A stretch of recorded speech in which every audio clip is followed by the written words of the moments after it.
Salut les players, on se retrouve pour une nouvelle vidéo. Le Real Madrid, facile, extrêmement facile à Leganés. Victoire 3-0 aujourd'hui.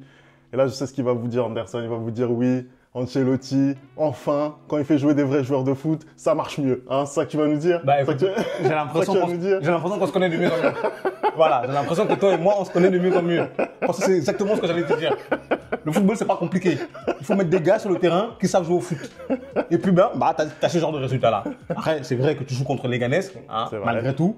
Mais tu prouves sur le terrain ce soir que tu es un peu mieux. Voilà. Donc, je suis content. Hein. Il a fait tourner, même si j'aurais préféré voir Brahim dès le début du match aussi et peut-être moins Ceballos. Mais je suis content. Voilà. Allez, on va en parler de ce match. On est là aussi à 4 jours, 3 jours même du match face à Liverpool.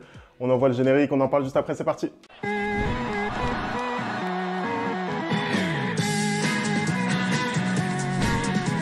Allez, on commence tout de suite ce débrief, Anderson. Victoire convaincante quand même du Real Madrid aujourd'hui face à Leganés, tu l'as dit. Adversité assez faible, mais bon, par les temps qui courent au Real Madrid, on prend. On prend. Ah bah, je prends totalement. Femi, hein, on se rappelle que les semaines précédentes ont été très compliquées. Hein, cette défaite face à Barcelone 4-0. Après cette défaite face au Milan AC aussi, en Ligue des Champions. On s'est un peu rassuré avant la trêve en gagnant notre match. Et là, ce soir, après la trêve, surtout qu'après la trêve, c'est assez compliqué généralement pour le Real. On se rassure encore de nouveau 3-0, clean sheet, une défense ce soir qui est rassurante. Hein. Pour le coup, je suis désolé, mais c'est un peu peut-être vers ça qu'on doit aller. À savoir que quand il nous manque des joueurs, peut-être aller piocher des joueurs hein, à la Cantera, hein, dans le centre de formation, parce que Raúl Asensio ce soir, il a été très rassurant. J'ai trouvé très bon. Hein. Voilà, à un moment donné, ça suffit de compenser. Même si je pense que si Tchouaméni est rétabli avant ce week-end, c'est sûrement lui qui va jouer en défense centrale avec Rudiger face à Liverpool. Je trouve qu'il est très très bon dans ce poste-là. Mais moi, je mettrais ma pièce sur Raúl Asensio parce que j'estime quand même qu'il mériterait de jouer à son poste. Hein, et même si c'est la Ligue des Champions, de toute façon, on n'a rien à perdre. Voilà, donc, ça reste que sa deuxième apparition. Hein. Il est apparu face à Osasuna, on s'en rappelle, à cause de la blessure de Militao. Il a joué 1 heure. Ça a bien marché pour lui. Aujourd'hui, c'est une titularisation. Ça fonctionne très bien également. On a vu des percées de sa part. C'était hyper intéressant. Moi, ce que j'ai aimé chez lui, c'est sa vitesse. Bah, c'est ça, il est très rapide. Ça détonne peut-être par rapport aux autres profils qu'il y a en charnière au Real. Donc, c'est intéressant pour vous. Sinon, je vais te lancer sur la compo Anderson, sur les différents choix qui ont été faits, puisqu'on a vu à la fois Arda Güler, Camavinga, Dani Ceballos également. Qu'est-ce que tu as pensé, toi, de ces choix-là de la part de Ancelotti? Et Fran Garcia, tu as oublié Fran Garcia aussi. Hein. J'ai l'impression que enfin, le fait des blessures l'oblige à faire tourner cet effectif-là. Parce que je suis désolé, hein, c'est ce qu'on demande depuis le début de la saison. Un match comme ça contre les Leganés, surtout que mercredi prochain, tu affrontes Liverpool, tu dois faire tourner et tu dois un peu plus impliquer tes remplaçants. Aujourd'hui, il le fait en titularisant notamment Arda Güler, Dani Ceballos, Fran Garcia. D'ailleurs, Fran Garcia, je ne sais pas trop c'est quoi son statut, mais là aujourd'hui, les prestations qu'il te livre, elles sont beaucoup mieux que celles que Mendy te livre, donc je ne sais pas trop s'il est remplaçant ou pas. Mais en titularisant Raúl Asensio aussi, j'aime le fait de faire tourner l'effectif comme ça. Hein, c'est à ce moment-là que tu peux faire des tests hein, et te le rendre bien. Parce qu'aujourd'hui, je suis désolé, Femi, il n'y a pas un joueur qui est en dessous. Hein. Je trouve que absolument tous les joueurs sont très très bons et notamment Arda qui avait eu du mal lorsqu'on lui avait donné sa chance un peu à s'illustrer. Ce soir, il le fait de fort belle manière. Je trouve que ce soir, Arda, vraiment, c'est le joueur créatif de ce Real Madrid. Pour moi, la première mi-temps, c'est celle de Jude Bellingham et de Arda Güler. Ils sont vraiment exceptionnel. Hein. Il fait ses petites percées, crochet, et après il frappe sur le gardien malheureusement. Mais à chaque fois, il a la bonne passe, il a la passe juste. Hein. À chaque fois, il va vers l'avant. Et je pense même qu'à chaque fois que le Real attaque, je pense qu'on devrait plus lui donner le ballon pour pouvoir justement construire le jeu parce qu'il a une vision de jeu qu'on voit avec la Turquie et qu'on ne voit pas assez avec le Real parce que Ancelotti ne lui fait pas assez confiance. Mais typiquement, quand je vois un match comme ça, pour moi, ce serait criminel de le mettre sur le banc contre Liverpool en fait. Oui, pourtant c'est une possibilité, mais moi je suis d'accord avec toi. le duo vraiment Camavinga-Güler, je trouve au milieu de terrain, c'est très pertinent, très pertinent. Les deux jouent un peu le même football, tu vois, ils sont portés vers l'avant. J'ai trouvé moi quand même sur la longueur Camavinga un peu plus consistant. Peut-être que Arda Güler en première période c'était c'était mieux, mais il s'est un petit peu éteint au fil du match. Mais la prestation elle est quand même très convaincante. C'est vrai qu'on attendait justement ce signe de la part d'Ancelotti. Et maintenant que Güler a été titularisé et qu'il a répondu, on espère que il va pouvoir enchaîner. Il y a eu aussi la titularisation de Fede Valverde sur le côté droit. Moi, j'ai été surpris de son match, honnêtement. J'ai trouvé vraiment un Fede Valverde qui était à l'aise avec ce poste. Peut-être que sur la longueur, justement, sans Vasquez aussi, tu peux peut-être l'installer à ce poste-là si tu fais enfin confiance à ces milieux de terrain-là. Donc Fede Valverde sur le côté droit, moi je l'ai trouvé hyper intéressant. Moi j'ai pas été surpris parce que je rappelle quand même que Fede a à plusieurs reprises dépanné sur ce côté droit-là et notamment contre Liverpool quand on était allé gagner, parce que je crois que Carvajal et Vasquez n'étaient pas disponibles et il était allé à droite. En fait c'est un très bon joueur, c'est un joueur intelligent et à partir du moment où tu es un joueur bon, intelligent et athlétique, parce que pour le coup, c'est un peu ce qui manque aussi à Lucas Vasquez, le côté athlétique. Maintenant, c'est compliqué, alors que Fede, il a 40 000 poumons, donc il peut te taper des courses comme ça. Ça donne ça. C'est-à-dire qu'un mec qui fait un très bon match dans un côté qui n'est pas forcément le sien, et puis même défensivement, je trouve qu'il rassure beaucoup plus qu'un Lucas Vasquez. On rappelle que chaque fois que Lucas Vasquez est en difficulté quand il est à droite, c'est Fede qui vient l'aider pour défendre. Et au final, aujourd'hui, tu as un Fede qui défend très bien, et en plus, tu as Raúl Asensio qui est un défenseur de métier qui peut aussi l'aider, qui coulisse dans ce côté droit-là quand Fede monte un peu. Et surtout que, contrairement un peu à Lucas Vasquez, je trouve qu'il apporte énormément offensivement. C'est-à-dire qu'à chaque fois que Arda a le ballon, par exemple, il dédouble pour lui offrir des solutions de passe. Et ça, c'est ce que devraient faire nos ailiers, tu vois. Et c'est ce qui n'était pas le cas. Il n'y a que Carvajal qui le fait au Real Madrid, mais malheureusement, il est indisponible toute la saison. On va parler dans un instant de Kylian. D'ailleurs, dites-nous dans les commentaires ce que vous en pensez. Il a été élu homme du match aujourd'hui. Mais avant ça, moi, je voulais juste souligner quand même la presta de Jude Bellingham par rapport au positionnement qui est le sien aujourd'hui. Et enfin, on a un Jude Bellingham qui est porté vers l'offensive, un Jude Bellingham qui est libéré, j'ai envie de dire, de ses tâches défensives. Il continue de faire les efforts parce que c'est sa personnalité, mais enfin, on a un Jude qui est plus proche de la zone de vérité et comme par hasard, ça fait du bien au Real, ça fait énormément de bien. C'est simple, ça fait depuis 2 matchs, qu'en Ligue 1 en tout cas, qu'il est dans ce positionnement qui était le sien l'année dernière et on voit que le résultat est là directement. On voit les appels qu'il fait, on voit les efforts qu'il fait, tu viens de le dire, Femi.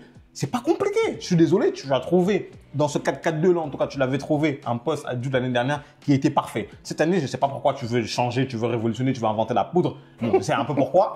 Mais quand les choses vont mal, tu reviens un peu à ce qui était ta base. Et là, on voit que Jude, il se projette mieux quand il est dans ce poste-là. On voit qu'il est beaucoup plus dangereux. On voit que par son volume de jeu aussi, il récupère énormément de ballons. Le premier but, c'est un pressing de la part de Camavinga et de Jude. Et Jude récupère le ballon et il le passe à Vinicius. Vinicius qui offre sur un plateau vraiment ce but à Kylian Mbappé. Mais c'est ça en fait, c'est que cette équipe, elle est capable de presser. Elle est capable de presser haut et de récupérer des ballons haut, notamment parce que tu as des mecs comme Camavinga, tu as des mecs comme Jude Bellingham qui ont un gros volume de jeu et même un Valverde. Bon, après en position d'arrière droit c'est un peu plus compliqué, mais il fait un très bon match encore ce soir, Jude, tu vois. Et libéré justement des tâches défensives comme tu dis, tu vois qu'il a beaucoup plus de lucidité quand il attaque. Tu vois que c'est un peu plus simple pour lui de faire les bons choix au moment d'attaquer. Et c'est ce que je demande à Carlo depuis le début. C'est criminel de mettre ton meilleur joueur l'année dernière, entre lui et Vinicius, c'était les meilleurs joueurs, de lui imposer des tâches défensives comme ça cette année. Tu vois, il le mettait dans un positionnement qui n'était pas optimal pour Jude. Voilà. Bon, maintenant, on va ouvrir le dossier Kylian parce que y a des choses à dire sur sa presta. On sait tout ce qui s'est passé ces dernières semaines, tout ce qu'on a pu lire et entendre sur Kylian, l'intervention aussi de Ancelotti pour nous dire que ouf, il n'a pas de problème mental, on est sauvé. Mais qu'est-ce que tu as pensé toi de sa presta? Il y a bien entendu ce but servi sur un plateau par Vinicius. Mais au-delà de ça, qu'est-ce que toi t'as pensé? Déjà, il y a 2 Kylian dans ce match. Il y a un Kylian en première mi-temps et un Kylian en deuxième mi-temps. Et clairement, celui en première mi-temps, ce serait mentir, hein, même si je trouve que c'était pas un recrutement nécessaire, ce serait mentir de dire qu'il n'a pas été bon en première mi-temps. Je trouvais qu'il a été plutôt en jambes, hein, j'ai trouvé qu'il avait fait les efforts qu'il fallait, j'ai trouvé qu'il s'est mis en évidence, j'ai trouvé que il a fait le geste juste, même si de temps à autre, tu vois quand même qu'il force un peu et qu'il veut vraiment être le héros de cette équipe alors qu'il n'y a pas besoin et qu'il faudrait plutôt se comporter justement comme Vinicius. Mais en première mi-temps, de part aussi son positionnement, parce que clairement on a vu que en première mi-temps c'était plus lui qui allait sur ce côté gauche là, et du coup il a retrouvé un peu des repères et il a peut-être été un peu mieux que habituellement, mais c'est toujours pas fantastique, et on le voit que plus le match avance, plus c'est compliqué pour lui, et on le voit. En fait, ce qui me fait rire, c'est qu'on voit clairement la différence entre Mbappé qui est à gauche dans ce Real Madrid et Vinicius quand il reprend son côté gauche, parce que pour le coup ils ont eu une trajectoire assez différente dans le match, c'est-à-dire que plus le match avançait et plus Vinicius est monté en puissance, hein, et finalement plus Mbappé régressait un peu, et alors qu'au début du match c'était plus Vinicius qui était qui était dans le mal, et au final tu vois que en fait tu ne peux absolument pas enlever Vinicius de ce côté gauche. Donc aujourd'hui je ne sais pas ça va être quoi la solution pour Ancelotti, mais pour moi il faut vraiment que Mbappé s'adapte à ce positionnement de numéro 9, ou peut-être qu'il aille à droite, parce que Vinicius à gauche, c'est impossible, Femi, aujourd'hui de les jeux, c'est impossible.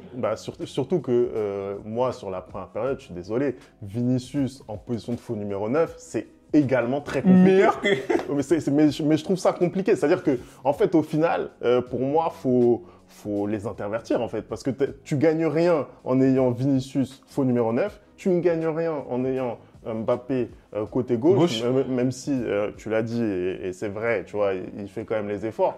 Moi, sincèrement, Vinicius sur la première mi-temps, j'ai pas été convaincu, mais c'est un peu normal parce que pour le coup, il a vraiment pas les automatismes. Même dans son jeu dos au but, je trouve que c'était compliqué. Donc tout de suite, dès qu'on les intervertit, ça fait la différence. Et justement, pour revenir un petit peu sur Kylian, c'est vrai que bon, il y a un début de saison qui est compliqué. Il y a les stats qui ne suivent pas. Il y a les 3 pénaltys qu'il a marqués. Il y a les tapines, etc. Voilà, on va pas revenir dessus. Mais c'est vrai que globalement, quand même, Kylian, ça reste un joueur qui se procure pas mal d'occasions depuis qu'il est au Real Madrid. Pour moi, ce qui pêche essentiellement, et on l'a encore vu en deuxième période, en deuxième mi-temps, c'est l'efficacité. C'est l'efficacité. Il doit terminer. Je suis désolé. Un match comme celui-là face à Leganés, moi j'ai été le premier ici à dire que Kylian, face à ces équipes-là, il allait scorer. Il allait scorer, il allait se régaler. C'est pas ce qu'on voit encore une fois aujourd'hui. Le truc aujourd'hui, c'est que Femi, la plupart des buts qu'il met, il les met hors jeu. Malheureusement, non, mais à chaque fois qu'il marque, c'est qu'il est hors jeu. Là-dessus, est-ce que vraiment, en tout cas sur le but qui marque et qui est hors jeu, est-ce que il joue mal le coup? Là, pour le coup, l'alignement de la défense de Leganés est parfait. Mais c'est ça que je dis en fait. Je dis que en fait, à chaque fois qu'il réussit à marquer et qu'il fait le bon choix, malheureusement, il est hors jeu. Parce que il y a quand même pas mal de buts qui lui ont été refusés depuis. Parce que le match face au Barça, il y a peut-être des appels où il est pas bon en fait dans l'appel. Oui, exactement. Là, pour le coup, c'est un appel qui est correct. L'alignement est très bon, ça se joue à rien, tu vois. Mais voilà, pour moi, c'est vraiment un problème d'efficacité qui puisse justement retrouver la finition. Typiquement, tu viens de le dire là, il y a une phrase, je crois, il y a une phase offensive en deuxième mi-temps où Vinicius le met en extérieur du pied, mais vraiment exceptionnel, hein. Merci Vini de nous faire aimer ce football-là. Et il arrive devant le gardien et il tire en force sur le gardien, tu vois. En fait, ça, c'est Mbappé en manque de confiance parce qu'il tire en force alors que Mbappé, par exemple, du Paris Saint-Germain, il aurait essayé de revenir et de dribbler le défenseur, dribbler le gardien, ou il aurait essayé de tirer en finesse, mais plutôt placé. Alors là, il te tire en force, en plein milieu sur le gardien. C'est tout ça aujourd'hui qui ne va pas. Il y a du mieux, hein. Il y a clairement du mieux, on va pas se mentir, hein. Il y a clairement du mieux dans ce Mbappé-là, mais c'est toujours pas ça. C'est toujours pas... Aujourd'hui, on rappelle quand même, parce qu'il y a des gens qui nous disent « Ouais, donnez-lui du temps ». Je suis désolé, c'est le plus gros salaire du club. Les exigences, elles ne sont pas pareilles. Je suis désolé, tu ne peux pas recruter un joueur comme Mbappé et te dire « Donnez-lui du temps ». Parce que Mbappé, c'est pas Henrik. Mbappé, c'est pas Arda Güler. Il arrive en tant que superstar. On peut pas lui donner du temps. Et aujourd'hui, le début de saison qu'il fait, c'est pas satisfaisant. Parce que encore aujourd'hui, les gens vont se réfugier derrière son but. Mais son but, il est offert sur un plateau par Vinicius. Comme il aurait pu le donner à Arda Güler en fait. Et tu vois, donc il y avait 2 joueurs qui étaient disponibles. Et puis n'importe quel attaquant te met ce genre de but là. C'est pas ce que j'attends aujourd'hui de Kylian Mbappé, tu vois ce que je veux dire? Bien sûr, c'est pas du tout ce que j'attends de lui. Même si il est en position de numéro 9, tu vois, il est dans la boîte. il doit finir l'action, mais j'attends beaucoup plus de sa part au Real Madrid. Hein, c'est pas pour ça qu'on l'a recruté en tout cas. Et aujourd'hui, malheureusement, et c'est pas contre les Ganes que je l'attends mercredi. Je l'attends mercredi parce que je sais que mercredi, Vinicius il sera là, tu vois. Parce que dans les grands matchs, il est là. Maintenant, j'attends de voir aussi Mbappé mercredi, de voir si, comme tout le monde veut bien nous faire croire, qu'il n'a aucun problème. Parce que il y a ce que vous nous dites et il y a ce qu'on voit. Il y a clairement un problème sur ce joueur-là. Hein. Ça ne sert à rien d'aller faire des déclarations comme quoi est-ce que tu vois un joueur perturbé? Oui, on voit un joueur perturbé, oui. Oui. Et puis, je pense qu'il ne s'est pas rendu compte du niveau qu'il fallait avoir pour arriver dans cette équipe du Real Madrid. Parce que souvent, je suis désolé, il fait tâche. Souvent, il fait tâche. J'ai l'impression qu'il n'a pas sa place dans cette équipe, tu vois. Mais il y a du mieux, il y a du mieux. Je vais pas mentir. Moi, je l'ai dit, quand il fera des bonnes prestations, je dirais qu'il fait des bonnes prestations. Et quand ce ne sera pas le cas, je dirais que ce n'est pas le cas. Mais là, je vois qu'il y a une progression. Je vois qu'il est beaucoup plus en jambes. Je vois que le fait aussi de ne pas aller dans les trêves internationales, ça lui donne aussi de l'énergie et qu'il est beaucoup plus explosif. Maintenant, il faut de l'efficacité. Il faut de l'efficacité, voilà. Anderson, ce match et cette victoire, ça fait du bien au Real Madrid. 4 points maintenant de retard sur le FC Barcelone. Il y a un match également de retard pour le Real Madrid, donc potentiellement un seul point de retard. La Liga, elle n'est pas finie. Écoute, Femi, comment dire, je suis circonspect que tu aies eu raison. Voilà. Circonspect parce qu'il n'y a que toi qui y croyais, qui m'a dit que cette Liga n'était pas terminée. Franchement, si on m'avait dit que le Real, qui fait certainement son pire début de saison depuis je ne sais pas combien de temps, serait à 4 points du Barcelone qui fait son meilleur début de saison depuis je ne sais pas combien de temps avec un match en moins, je signerais tout de suite, tu vois. Franchement, on aurait pu être très très largué à ce moment du championnat. On ne l'est pas. On a même l'occasion de revenir à un seul point malgré la défaite cuisante qu'on a pris au Classico.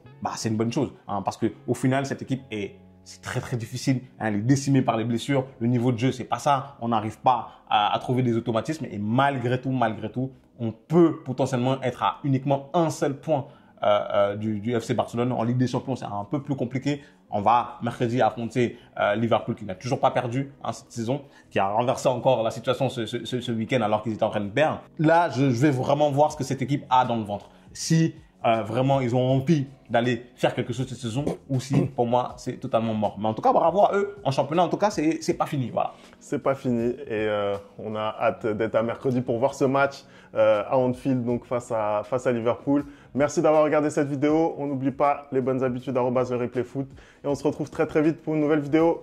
Ciao.